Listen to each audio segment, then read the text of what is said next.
talk to many people, especially the young people, and when being asked what do they want or what do they need, so it is not easy for them to answer. They don't even know what they want or need, or even the hobbies, and especially the teams they are, and they don't know who they are at all. And the common feeling is the emptiness inside. That's how with the emptiness, they do many things around outside just as a way to run away from the emptiness. So the ideas of the workshop Learning to Love Yourself is to create a space for people to go back to our past and connect with our inner joy and stuck feelings like anger, frustration, depression. And from that connecting, we can listen to our want and need and heal our inner pain. And from that healing, we can move forward to the future and fulfill our dreams. So welcome to the workshop Learning to Love Yourself.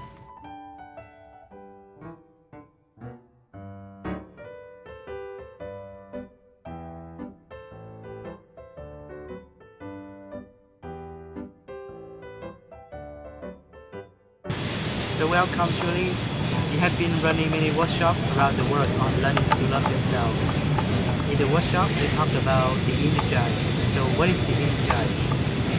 Well, perhaps to illustrate that, I will show you some pictures. Now, when we are born, we are this wonderful child, full of life and energy and curiosity and wondrous, lovable, really wanting to make something of our lives. And although our parents really love us, but they sometimes don't have the ability to love us unconditionally. So as a result, this is what happens. We lose heart, we get desperate and disillusioned and disappointed. And we feel that no one really knows who we really are. And so this child that we were, the wonderful child, goes into hiding and becomes the inner child. But there is another section that happens. We grow up to become adults who have little children inside us. And that's also the inner child.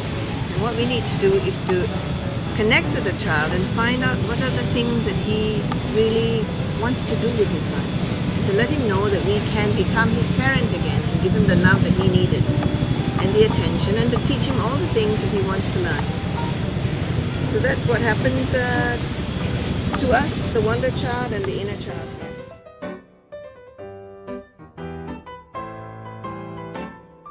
You were saying there's a hidden inner joy inside.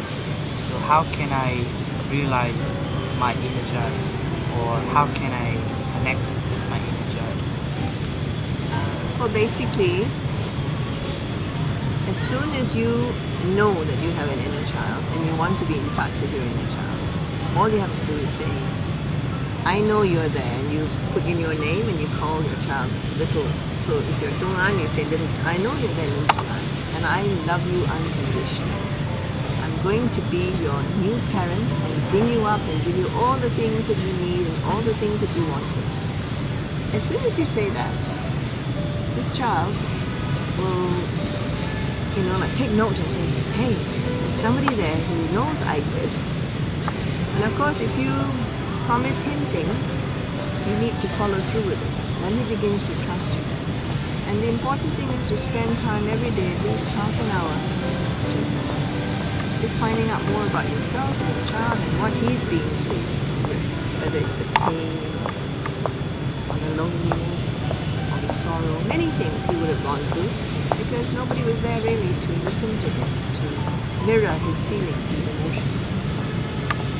So, and you will find it very rewarding, because as soon as you connect with your child, immediately you begin to have this sense of energy, curiosity, and really the spontaneity comes back into your life. You begin to want to see life in different ways. It's like looking at the world through different eyes.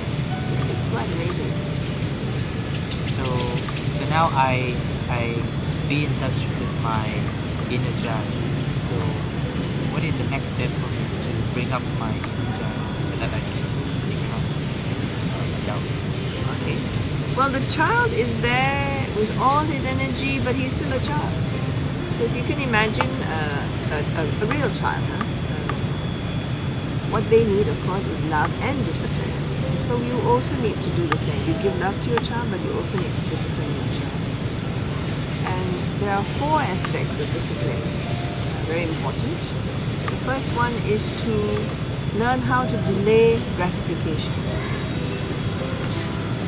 If you notice children, they want what they want right now. And if they don't get it, they get upset, they throw tantrums, and so in a sense, you need to help your child to see that when you do delay gratification, that the rewards are so much more. The second point would be for the child to take full responsibility. That means you yourself have to take full responsibility. So to say, that person made me mad, or you make me angry, actually, that's not being responsible, because these people are just being themselves. So it's how you respond to their...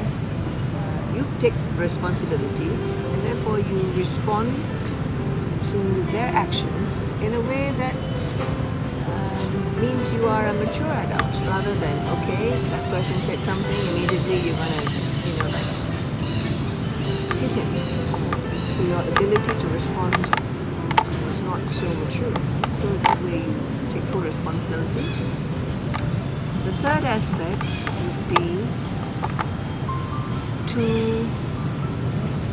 determine to be committed to reality. Because a child is also, in his wonder and his fantasy, he's also a magical child. He can believe many things. And so it is important to accept what is the reality. I'll give you an example. Say I got married to a man who is a very practical person. But I really like someone who I can share with and have long, deep discussions about things. For me, that's my ideal person. And not only that, I like my husband to be able to remember my birthday and take me out for our wedding anniversaries, but he never remembers. So I get very upset. But what is the reality? The reality is I've married a guy who's practical and he's not into all these things. He doesn't pay much attention to it. And so I just have to decide that I'm going to love myself and take my inner child and go and meet friends who will enjoy with me, and we can have long discussions and we can celebrate birthdays and anniversaries. And that's how I take care of myself. But to accept that this is the reality, and then how then do I still be happy within the reality.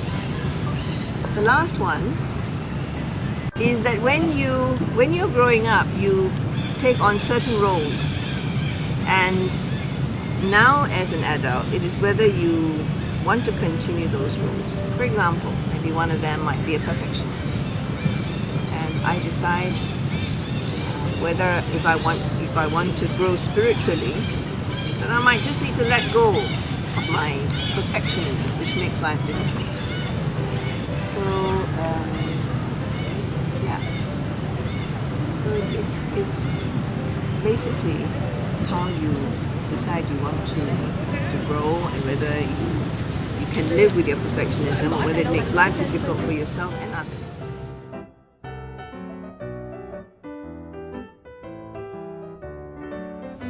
You were saying from the beginning that the inner child is not conditional, unconditional love. So how can we give him our unconditional love?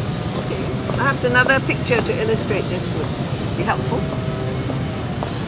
So what happens when we don't get enough love from our parents, the unconditional love that we need, is that we develop into adults who only have our emotional love tank half full. So then, let's say we boy meets girl, girl meets boy, and we are looking for love from each other, or rather for the other person to fill us with the love that we need. And there's a struggle, and both of them don't get what they need. And then they think, okay, let's have a child, and maybe the child will love us, and we can, be fulfilled. So they have a child, but actually this child also needs the unconditional love. And as a result, everyone has only their tanks half full. But there are two aspects here. One is that there is this big heart here full of love, and that for you can represent the divine or God, whatever you want to call it, that has unconditional love for us and can give it to us. The other one comes from yourself. And it is recommended that you say to yourself every day 15 times, looking in the mirror, I love myself unconditionally. And if you don't have a mirror to look at, then you put in your name and you say, I love myself, Julie, unconditionally. I find that I'm doing that every day too, and it's really helpful. Eventually, when your tank gets full, it spills over. And then you find that you become lovable. And the reason for that is because you are a producer of love and not a consumer of love. And in today's world, I think there aren't very many people who are producing love. Most everyone wants love. So you will become a magnet for people. They will all come to you for the love. It's very interesting, and I think that we can start as one way to love ourselves is by starting saying ourselves, I love myself. Thank you so much.